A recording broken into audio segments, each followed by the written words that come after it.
is up, YouTube? Josh here with the Creek Chronicles, and today I'm going to be showing you how to find fish, either if you don't know how to or you're on a new lake. Let's jump in. Alright, y'all, we are here at the pond. It is a very small, I'll turn it around and show you here in a second, a very small little pond that's on our church property. But I came to work with my dad, and I was like, yo, I might as well get out there and fish for an hour. So it's right here behind me. I actually brought a bullhead rod just in case. I'm gonna throw that out there on the automatic pole holder, just see what happens. I'm gonna show you my rig on that. Then I'm gonna rig up for bluegill, show you my rig on that pole as well, and we're gonna start fishing. Let's do this. Here's the lake right here. Now, if you look out over it, it doesn't really seem like the best, like fishing grounds. Like, you can't really see any cover. I mean, there's that. But like, for the most part, other than that box right there, the drain, there's not really much cover. Now, I'm gonna teach you how on a lake like this, on a pond like this, you can actually find and catch plenty of fish. Let's do this. Let's move to spot number 1. This is spot number 1. As you can see, it's really nice and shallow in here with those little reeds. And then as you move farther out, it gets a little deeper. But right here is, if you're fishing for bluegill, and honestly, same with bass, this right here is a really good spot. So we're gonna fish here first and then move on to spot number 2. So the rig I'm using for these fish is really a simple float, pinch weight, and bobber rig. So I just have the bobber right here, pinch right here, and then hook right here. Really nice small hook. Especially if you're starting out, start out with small hooks. It's just better for catching more fish. Now, for bait, got a juicy mealworm. If it was up to me, I'd be using red worms or night crawlers, but we have mealworms, so I mean, they work pretty well as well. But we're actually about to run out of mealworms, so I have to use these sparingly, and then I'll have to move to fake corn after we run out. So just like that, that's how I like to put on my worm. It's a lot harder to get stolen. That's perfect. All right, let's catch some fish. There we go. Oh man, oh man. Hey, my bad, he fell into the grass. Our first beautiful little bluegill. Look at this guy. He's cute. This is also good for catching bait. This guy's good like channel catfish bait. That was quick. Let's catch another one. Oh, don't fall down. Look at this, look at this. Worm is still on. Told you. Let's throw this guy back out there.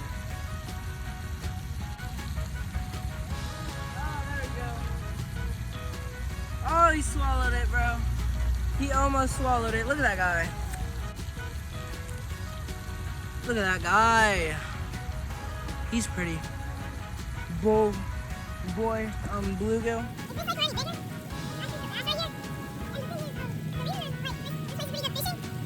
Is because the old pastor of our church, he actually stocked this lake. Look at that. He stocked this lake because they used to do fishing clinics here, but I don't think they do that anymore. But the bluegill here have just been allowed to grow. Now, we don't know what he stocked it with. We know that there was at least some bluegill because there's a ton of them. And honestly, there's probably some bigger ones out there. Might go for those soon, eventually.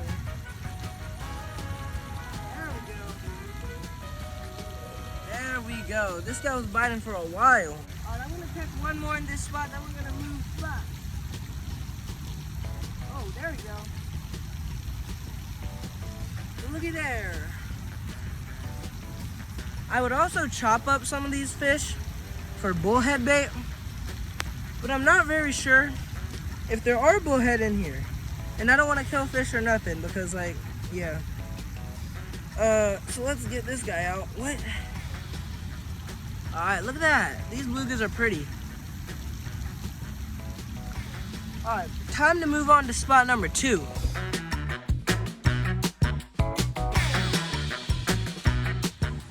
All right, y'all, this next spot that we are at is the drain. I mean, it's a little more of an obvious spot, but I mean, it's a good spot. I think we caught some small crappie last time we were here. I'm not sure if we'll do that again, but that was fun. So right here, really just fish the perimeter. Like if there's anything sticking out of the water like this, such as like, I don't know, pretty much drains in general, cast all around the edges if you can, especially if it's more shallow. If it's deeper out or if it's a bigger lake, cast like a catfish rod out there. You'll catch some, so let's do it. There we are. Right there. Right beside that side right there. That's how it's supposed to go. Bye, buddy. Okay, guys, so for the most part, my rule of thumb is if you have like redworms or night crawlers, break off a piece that's about a centimeter to 2 centimeters. But with mealworms, you can just pop the whole thing on there and it'll do fine. So don't worry about breaking mealworms. It's probably nasty. All right, next fish. No, he took it under. He took the whole thing under. I saw that guy. Hey, that one's a little bit bigger. This one isn't bad right here. Bye.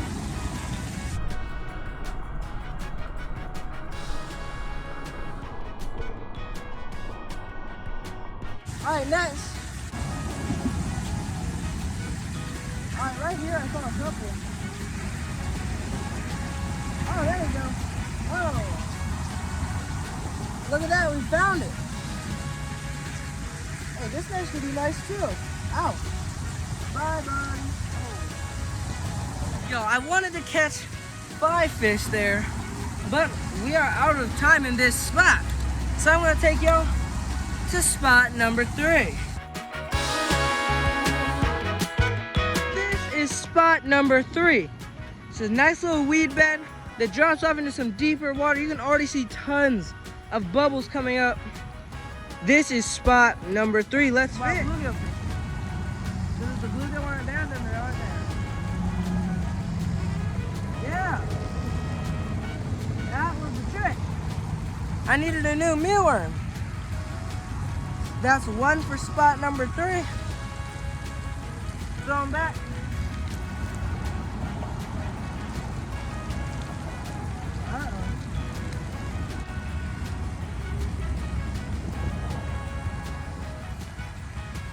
Who is this little guy?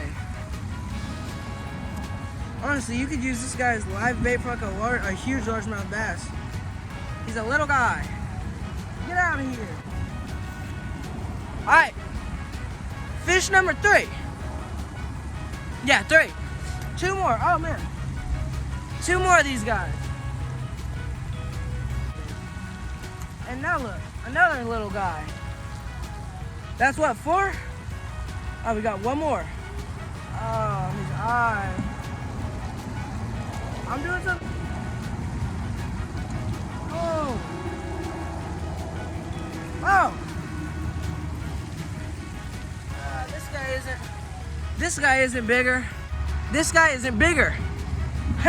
But I mean, he was the 5th fish. So that was the 5th fish. That was the 13th fish today, which is awesome. But I think it is time to head back. Guys, I think we caught about 13 bluegill. It was an amazing time. It was a great time.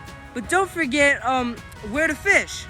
You got your weed beds, your shallow areas, your drop-offs, and your drainage pipes. If you don't know where to fish, that is a great place to start, as well as any fallen trees or stumps you can see in the water. Fish those. But anyway, as always, don't forget to fish when you can, where you can, and while you can. Have a great day.